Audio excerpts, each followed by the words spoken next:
Chers compatriotes, la République démocratique du Congo, à l'instar des autres pays, célèbre le 1er décembre de chaque année la Journée mondiale de lutte contre le sida. Cette 35e édition de la Journée mondiale de lutte contre le sida est placée cette année sous le thème « Poussant pour l'égalité » au niveau international et main dans la main pour vaincre la stigmatisation et réduire les nouvelles infections à VIH au niveau national. Ces thèmes traduisent la nécessité d'étendre l'offre et l'accès aux services de dépistage du VIH et traitement dans notre pays sans laisser certaines couches de la population pour compte. En effet, le sida existe en RDC et cela entrave l'épanouissement de nombreuses familles. Mais ce mal peut être vaincu dans notre pays d'ici 2030, suivant l'engagement pris du haut de la tribune des Nations Unies lors de l'Assemblée générale de 2021 par son Excellence le Président de la République,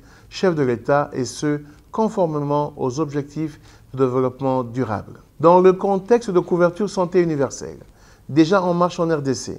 si chacun s'investit dans la lutte contre les facteurs de risque et les inégalités sociales, nous allons ensemble vaincre le sida. Mesdames et messieurs, chers compatriotes, cette énième journée est l'occasion pour le ministère de la Santé publique, Hygiène et Prévention de faire le bilan de toutes les actions menées contre ce fléau planétaire qui est le sida. Ici de noter qu'avec une couverture de 85% des personnes vivant avec le VIH qui connaissent leur statut sérologique, 82% parmi elles sont mises sous antirétroviraux et 73% parmi celles qui sont sous traitement ont une charge virale supprimée. Ces résultats montrent clairement qu'il subsiste encore des obstacles pour l'offre et l'accès au dépistage du VIH dans notre pays. Étant dans une épidémie généralisée, avec plus de 548 000 personnes estimées infectées par le VIH, il est nécessaire que la mobilisation de tous pour le dépistage du VIH soit assurée pour permettre aux personnes vivant avec le VIH et qui s'ignorent à connaître leur statut sérologique afin de garantir la prévention de la communauté et leur propre prise en charge. Le dépistage du VIH revêt donc son double intérêt dans la prévention et le traitement de l'infection à VIH. Dans le cadre de la mise en œuvre des objectifs 95-95-95 d'ici 2030 et dans le contexte de couverture santé universelle, il est important qu'en renforçant les services de dépistage du VIH, il faille que l'offre de soins et traitements incluant les soins différenciés, axés sur la qualité des prestations, soit aussi améliorée. Mesdames et messieurs, chers compatriotes, en ce qui concerne la stigmatisation,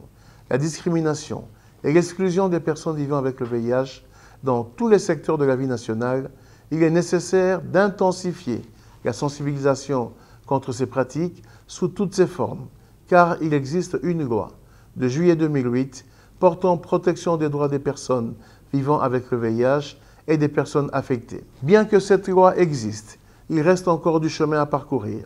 notamment pour l'accès inconditionnel des adolescents et jeunes de moins de 18 ans au dépistage volontaire du VIH. En plus de l'accès au dépistage du VIH, les inégalités dues à l'accès au traitement du VIH entre les sexes et les âges doivent impérativement être relevées dans le meilleur délai. Ainsi, les acteurs communautaires et ceux du secteur privé devraient davantage jouer un rôle important dans la mobilisation sociale en vue de surmonter ces barrières qui surplombent l'élan du développement pour l'atteinte des objectifs du programme. Aujourd'hui, avec la COVID-19, les personnes vivant avec le VIH semblent courir un risque élevé de maladies et de décès liés au virus. Mesdames et messieurs, chers compatriotes, c'est ici l'occasion pour le ministère de la Santé publique, Hygiène et Prévention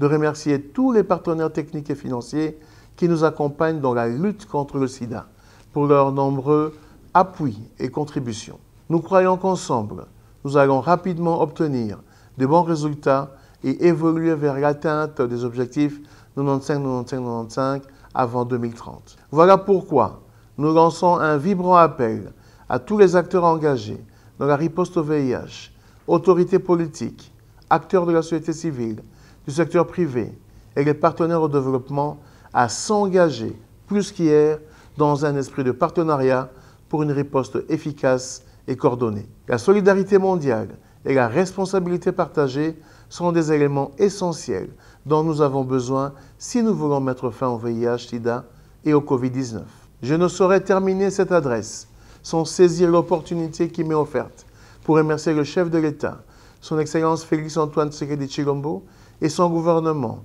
dirigé par le Premier ministre, son Excellence Sama Lukonde Kyenge, pour tous les efforts qu'il ne cesse de déployer en faveur de la santé de notre population. Que vive la République démocratique du Congo, que vive la coopération internationale, que vive la lutte contre le sida. Je vous remercie.